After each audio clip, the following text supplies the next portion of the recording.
মুশফিকুর রহিমের ক্যারিয়ারের সবচেয়ে ঐতিহাসিক মুহূর্তে তার পাশেই ছিলেন লিটন কুমার দাস। মুশফিকের শততম টেস্ট ম্যাচে মুশির সাথে 100 রানের পার্টনারশিপ গড়েছেন। সেঞ্চুরির মুহূর্তে তিনি উইকেটেই ছিলেন, তিনিও আসলে ইতিহাসের সাক্ষী হয়ে গেছেন। মুশফিকুর রহিম ইতিহাসের 11তম ক্রিকেটার হিসেবে শততম টেস্ট ম্যাচে সেঞ্চুরি করেছেন এবং এলিট গ্রেটদের যে লিস্ট, সেই লিস্টে নিজের নাম লিখেছেন, যেখানে রয়েছেন গর্ডন গ্রিনিজ, ইন্দ্রামামুল হক, কিংবা রয়েছেন Hashim Amla, Graeme Smith, David Warner, Ricky Ponting এর মতো ক্রিকেটাররা। সেই তালিকাতে উঠে গেছে মুশফিকের নাম। এবং লিটন কুমার দাস তিনি 128 রানের একটা অনবদ্য ইনিংস খেলেছেন। Another classic innings Liton Kumar দাসের। এবং যেটা বলছিলাম যে তার পঞ্চম সেঞ্চুরি পূর্ণ হয়ে গেল। এই পঞ্চম সেঞ্চুরির জন্য তাকে কিন্তু ওয়েট করতে হয়েছে অলমোস্ট 14 মাস, কারণ 2024 সালের অগাস্টে তিনি পাকিস্তানের বিপক্ষে রাওয়ালপিন্ডিতে সেঞ্চুরি করেছিলেন। এরপর 15টা ইনিংসে সেঞ্চুরির দেখা পাননি লিটন কুমার দাস, অবশেষে তিনি পেলেন। এই 52 টেস্ট ম্যাচে তার 5টা টেস্ট সেঞ্চুরি, কিন্তু এই সংখ্যাটা নিশ্চিতভাবে 10 হতেই পারত।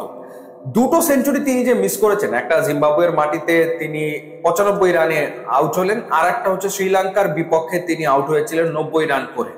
তার 5টা টেস্ট সেঞ্চুরির দুটো হচ্ছে পাকিস্তানের বিপক্ষে, একটা নিউজিল্যান্ডের বিপক্ষে, একটা আয়ারল্যান্ডের বিপক্ষে এবং একটা শ্রীলঙ্কার বিপক্ষে।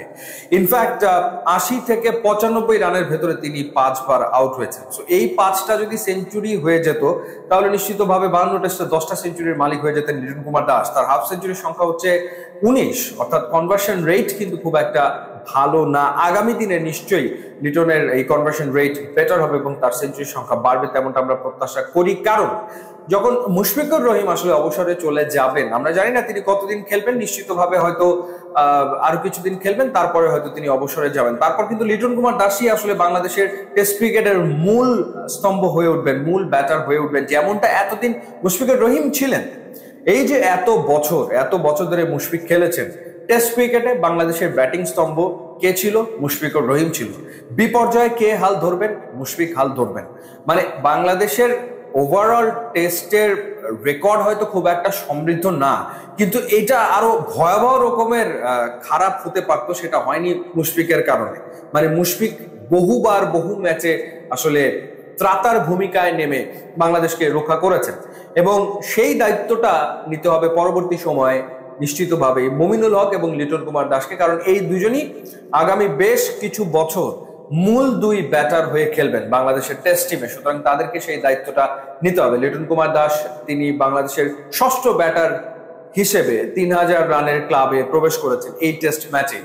সুতরাং এই আয়ারল্যান্ডের বিপক্ষে টেস্ট ম্যাচটা এটা মুশফিকের জন্য যেমন স্পেশাল, স্মরণীয়, একই রকম ভাবে লিটন কুমার দাসের জন্য কিন্তু এটা স্মরণীয় একটা টেস্ট ম্যাচ হয়ে গেছে।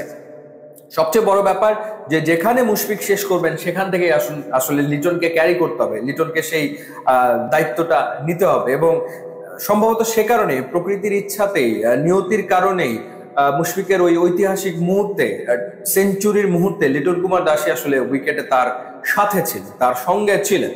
যেন আসলে এভাবেই দায়িত্বটা হস্তান্তর হচ্ছে, এভাবেই একজন আরেকজনকে দায়িত্বটা বুঝিয়ে দিচ্ছেন। যেন মুশফিক বলছেন যে এত বছর ধরে আমি ছিলাম মূল স্তম্ভ হয়ে, এখন থেকে এই কাজটা তোমাকে করতে হবে। মানে প্রতীকী অর্থে ব্যাপারটা যেন এরকমই। তো যাই হোক, দেখা যাক আগামী দিনে সেই দায়িত্বটা লিটন যথাযথভাবে পালন করতে পারেন কিনা। এবং 52 টেস্ট খেলছেন লিটন কুমার দাস, তিনিও আসলে আরো সামনে অনেক টেস্ট খেলবেন, সেটাই আমরা প্রত্যাশা করি। এবং তার রেকর্ডও সমৃদ্ধ হবে এবং একই সাথে বাংলাদেশের টেস্টে ভালো ফলাফল করবে, সেখানে অবদান রাখবেন এলকেডি, সেটাই আসলে আমাদের প্রত্যাশা। ইউটিউব এবং ইনস্টাগ্রাম লিঙ্ক